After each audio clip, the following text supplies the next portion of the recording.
brother Boomerang. This is 410 Line Dancers Television, and we have the, can I call y'all kind of pioneers out there in LA? We got James and Jackie Rice out there. We just old. Nobody Yeah, we just old. Well, wait a minute, how long y'all been doing this stuff? Our mentor is Belinda Haywood. We met her on a festival at Sea Cruise in 1994. Oh, wow. So we have been line dancing since 94. I think we started teaching about 2000. Wow. 94. I know what I was doing in 94. It was not line dancing, so. Fat when you're old, man. So y'all mostly teach, do y'all mostly teach beginner line dances? Yeah, we teach a lot of beginners, and they transition, so we have like a mixed group. One class is just totally beginners, and then we have one group that's beginners going on high beginners, and then we have another class that's beginners, intermediate, and then on Sundays we have a lot of the instructors come in, so it's an intermediate advanced. Okay, because I've seen plenty of videos where y'all have done a lot of beginner stuff, but y'all not scared to do nothing advanced either. I done seen some videos of that too. Yeah, well, we actually do more of a collaboration. That's one of the reasons we set up the Sunday class, because we were getting out of touch with some of the more difficult dances, and that was one way to keep up. So it forced you to keep practicing. Now, how long have y'all actually been married? Because I think that y'all been married for a long time, but how long? We got married in '77, man. So this will be our 43rd year together, legally. So we've been together a little longer than that, but that's it. Mm-hmm. We're not gonna tell the parents about that though. So one of the things that I think that is wonderful about what y'all do is y'all are real big proponents of the couples of line dance. So can you tell us about how you got into really pushing that and what that means to you?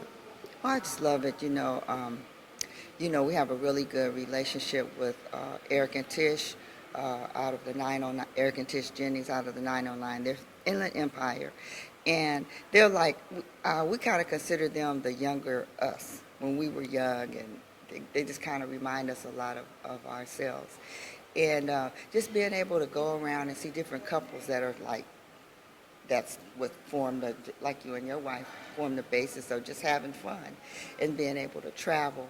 And as we traveled around, we met a few couples. And so it just kind of like came up with that concept. And just how, I don't know, like in our community, people, it's so easy to, we're from Cali, we're from LA, so whatever that means. But it's so easy to just throw away relationships and get divorced, and any little thing comes up and you want to get divorced, and I think when you have a page like that that shows couples that are still together after 43 years and still like kind of liking each other, still kind of liking each other, I think it's important. It's important to our youth, to our community, because there's so much that's negative, that's said negatively about our culture, about us as black people, and how we want this to be sort of like a legacy for our kids and for their kids.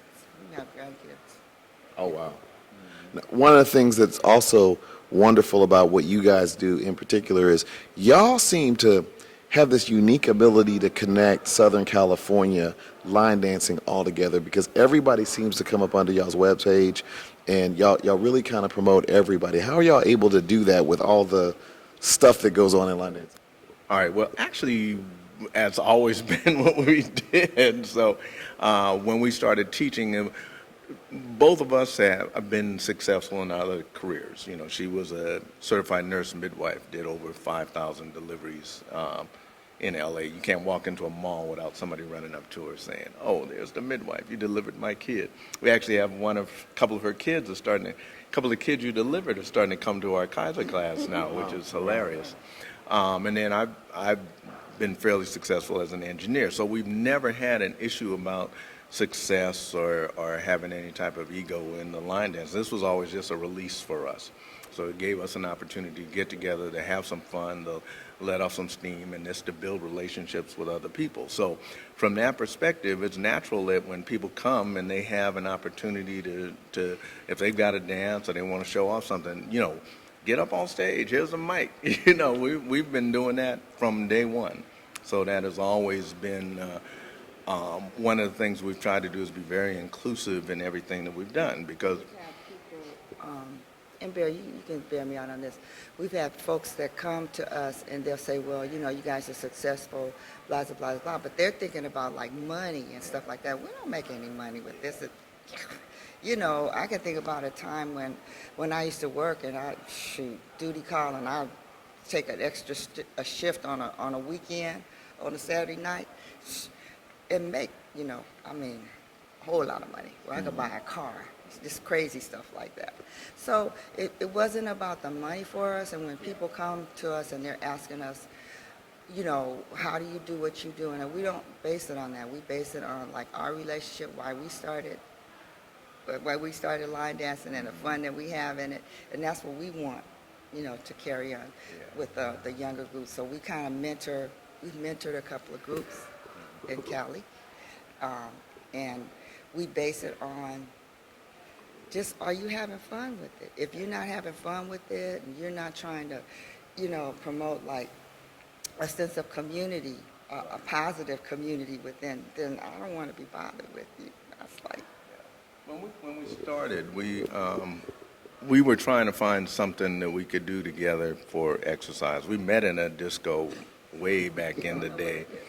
Yeah. No, we know but anyway, we saw it on TV. Yeah. So that's right. So when we were trying to work out, because she didn't like basketball and tennis and things. So yeah, and then I learned to bring my Kindle with me so I could go shopping. But we were trying to find things that we could do together, and one of the things we always enjoyed was dancing, and that's what got us into it. And then, as a nurse midwife and nurse practitioner, she was dealing with a lot of issues with women under her care, and one of the things she was looking for, well, how can I give back and reach out, and that was part of the other thing that drove us into that. We were looking at the exercise. We were also looking at how can we help all of these women who were out here that were her patients at the time were having issues, and and that was part of it. So that's where we started. So our foundation has always been one of exercise, have fun, reach out and help somebody. And so that's we've done that, and we've tried to live that, and that's the thing that's the thing when you get a little more successful that you got to go back and remember, well, why did I get into this? Because there's sometimes you can take off on some tangents if you're in any kind of business venture. So, and that's the thing we use to keep in focus. So tell us about, you did some stuff in Napa Valley. So tell us about your Napa Valley thing, because that was kind of a huge deal. in Napa Valley? Was that Napa Valley? I don't think of Napa Valley. You're probably thinking about the Universal City Walk. Yes. Universal City Walk. Yeah, well, y'all do that how often do y'all do that? We did that for about a year or two. Okay. They opened up the Harry Potter exhibit, and Universal started making so much money, and they said, well, look, we can't have nobody else coming out here right now. Yeah, the parking just by itself. Yeah, just the parking. The parking, because a guy, I guess the booking agent that does all of the acts and whatever for Universal City Walk, he said, you know what, this is Harry Potter. They had to build a whole nother structure, parking structure because, in LA, unlike other cities, they're just starting to get like mass transit. Mm-hmm. So everybody has a car. Yeah. And so each house has like 3-4 cars. So they're coming, this group is coming, and it just got parked up. So he said, you could come, and I'd love for you to come out here and keep dancing, but there's not going to be any, approved parking for your guests to come in and this or that. So I had to stop that. But it was fun. Well, we actually ran into him recently, so we'll see. We're talking. We might be back out there a couple more times. But that was a lot of fun, man. But they were so afraid, and just to show you kind of like the mindset in it, and it's going on. I think from this presidency, it just expands, And what happens is they were afraid. They never had a, quote, soul line dance uh, party at Universal City Walk, and they were so afraid. They hired extra security. Oh, wow. They hired extra wow. security because I hear all these black people coming out here. What y'all gonna tear down Universal City Walk, you know? And I mean, it was the best thing because we got out there, we led dances. Folks were coming in that were just at Universal, you know, and at the park and everything, and just out there, and they joined in, and it was, you know, and after the first time, they were like, oh, okay. So the next time we came, the next weekend we came, we noticed fewer. So just to be able to show, you know, all the negative things that you guys show about, like, because we're from South Central, quote unquote, we're from South Central, and just to show all of them, you know, we're from South Central, and no, we're not out here tearing up your things. We're out here having a good time, and it's a positive experience.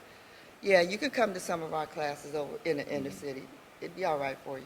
And I think that's a very important thing because I remember the first time that we met you guys, I had never been, we've been in LA a lot, but I had never been to South Central. And I'm like, oh, we going into South Central. We going to be all right? And we had a blast at y'all.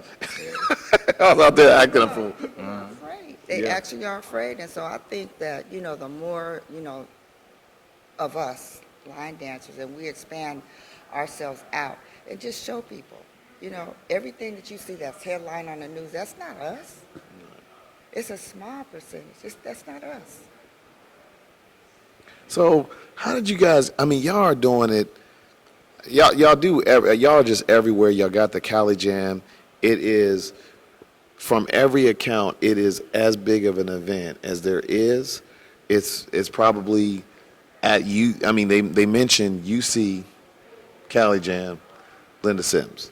How have you guys been able to get that level and sustain that level where your event is so successful, it's a must attend? How are you able to do that?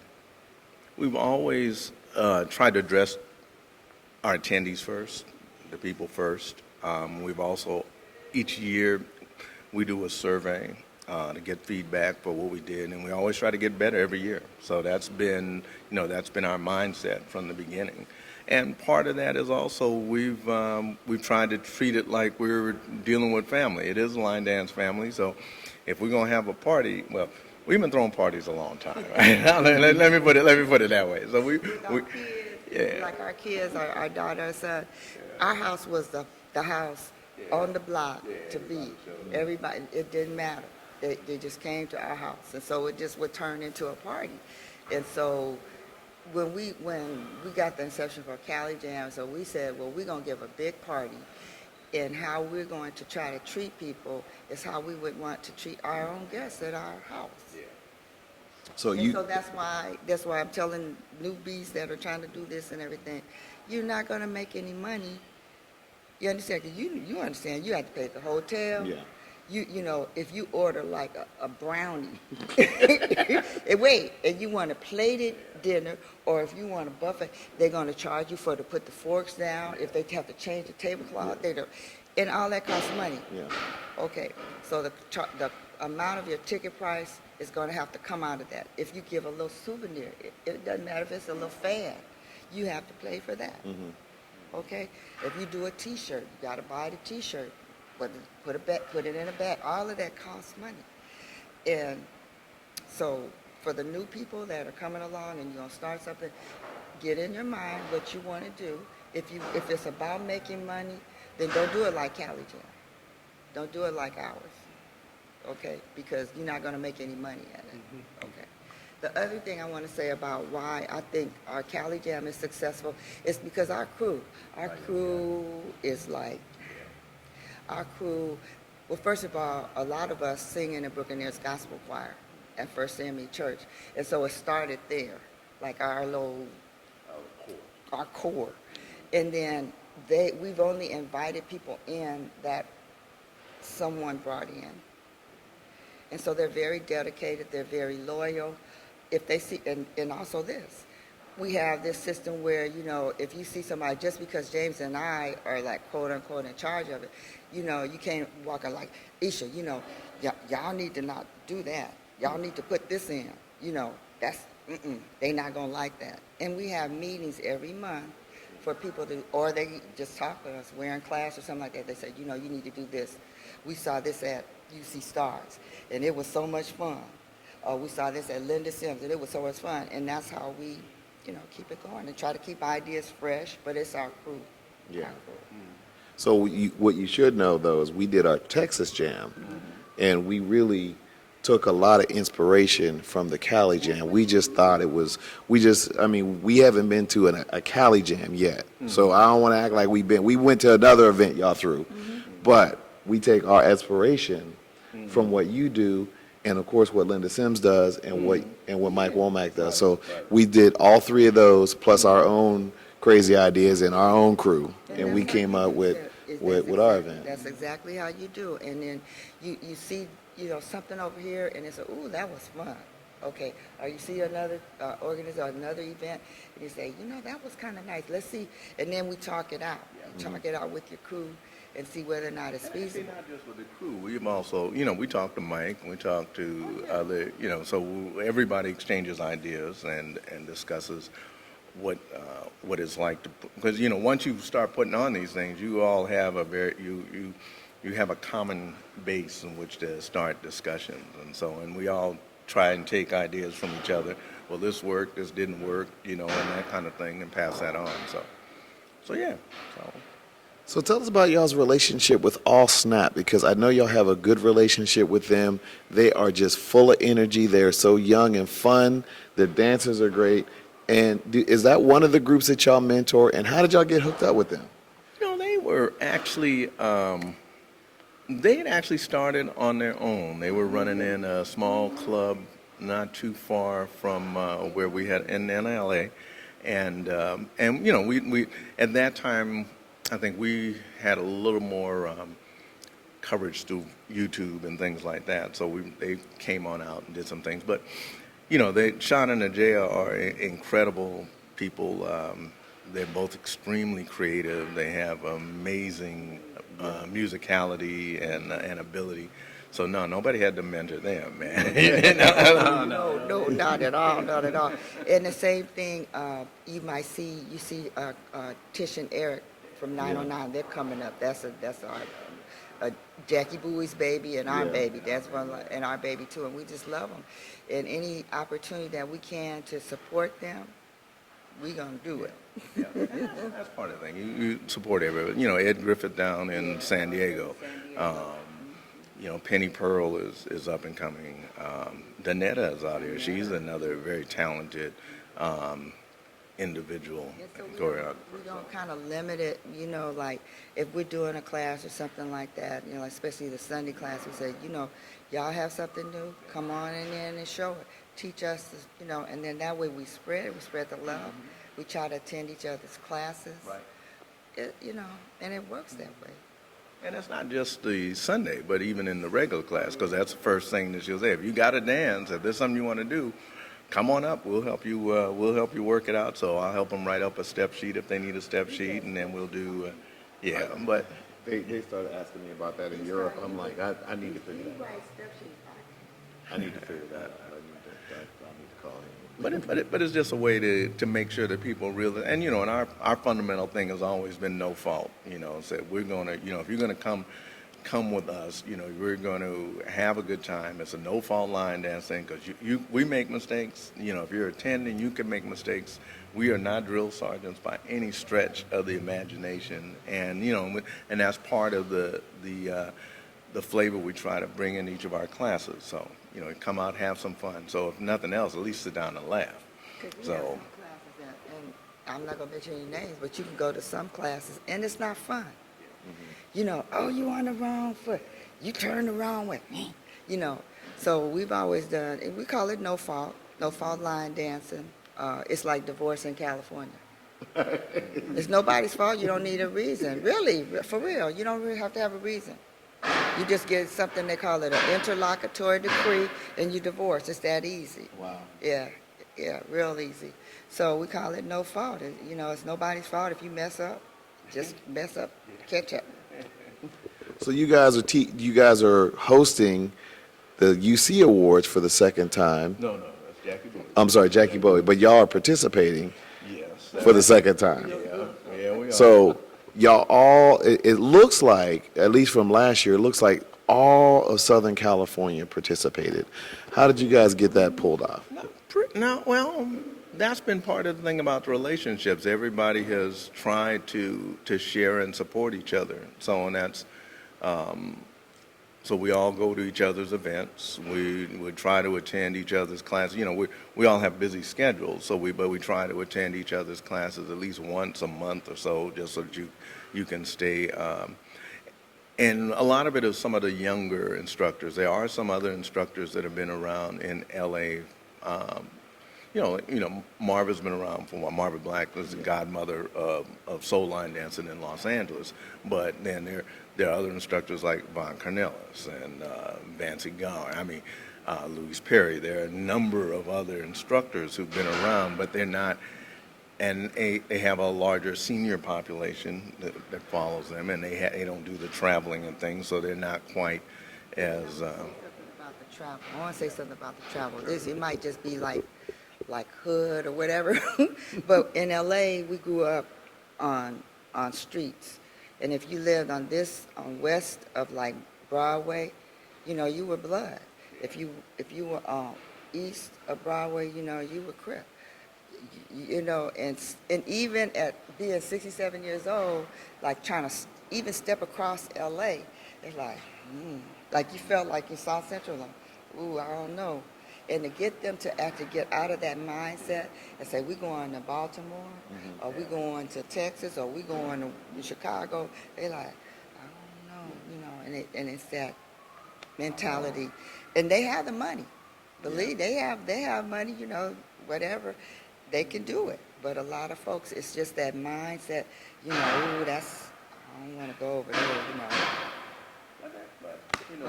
The point of that is, it is getting better. So there are a number of groups that intermingle on a regular basis. There are other groups that aren't quite as flexible, but it's still not an issue of not inviting them. So everybody still has a. And then, do you find that some people don't, some people don't like the new stuff?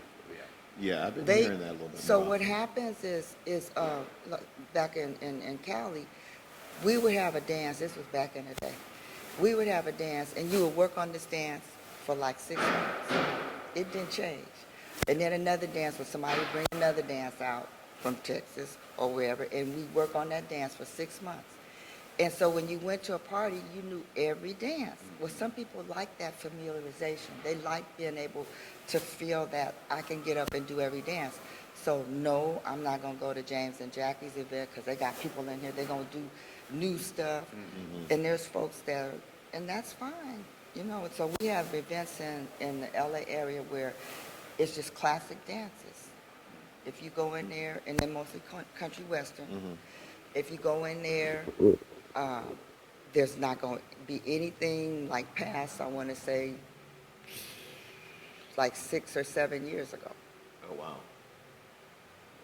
Wow. Every now and then, I want to sneak in, like that M-Town Safari. They'll do that, okay? Or want to just sneak in, that one with, Social media made a big difference in the line dance world. So when YouTube came out, everything changed. I think that was the biggest game changer in line dance. Because prior to that time, if you didn't go to an event or go to workshops or different classes, you didn't see any of the dances. So, we never saw any of the Philly dances. We didn't see the Tampa dances. We didn't see the dances out of Mississippi. But, with the advent of YouTube and then with everybody starting to post their dances, then you started having that sharing nationally that started occurring. Now you had true national dances where people would pick up stuff, and if they liked the music and they liked to dance, and they were going to do it, and they do it all over the country. And that was, and that's only been in the last 10 to 15 years that that's all occurred. Yeah. But don't you think, this is just from my vision, what I saw. I think what happened too, a lot of folks, because they wanted to keep their little kingdom. Let me stop. They wanted to keep their little kingdom over here. They didn't want folks to know all of the new dances, and and by that saying, they didn't want to go to anybody else's event. Oh, wow. They want to keep over here because they kept that little, kingdom. Yeah. And they could be like chief in it or whatever, queen in it. But he was asking how we got to have all of the groups integrated as well, and the ones who. I know, but he's asking about the ones that do. So there are a large number that do, and one of the reasons they do is because the social media was a big aspect of it, and beginning to share all that stuff. So if you didn't want to participate in the national dances and learning all of it, yeah, you can stay in your corner, but the groups that you've asked about, All Snap, CK, all of them, everybody has always tried to say, okay, I like that. People love to dance. You're in it for the dance. You're in it for the music. So you're not in it for, so you can get up and showboat or things. Oh man, that song just grabs me. Oh, look at them steps. And that's what people fell in love with. And that's one of the reasons that we all have such positive relationships with each other, because every one of those groups you mentioned, everybody's in it for the dance. They're in it just to enjoy themselves because they love the music and they love to dance. I agree. This has been Isha Hutchinson, a.k.a. Big Brother. Man, if you're not watching this, you are missing a great conversation. You just don't even know history. You got good information here. You got James and Jackie Rice, who kind of keep L.A. moving along with Jackie Bowie. I love her. I love her. I love her. I so love her. She can ask you to do anything. I know. I sure would too. I mean, I'll be seeing her, and I'm sure she looks at me like, "Please stop trying to touch me, because stop hugging me." I'm like, "But I love you." And All Snap, I mean, I have so much fun dancing with them. I have so much fun watching you guys. You guys are inspirational. We watch you at 410. We try to follow your lead. I'm sure a lot of people do around here. We're looking forward to seeing what you guys come up with next. We got to get out to the next Cali Jam y'all have that ain't sold out. The one that ain't sold out. Absolutely. Okay. Sounds good. This has been Isha, Big Brother Boomerang. Please like, subscribe, comment. Let us know what you think about the conversation. Let us know what you think about my crazy questions. Got the sweatband on. It ain't even sweating, but it's still, I got the sweatband on. Y'all wouldn't recognize me without it. Anyway, please let us know what y'all think. We'll see y'all in the next episode.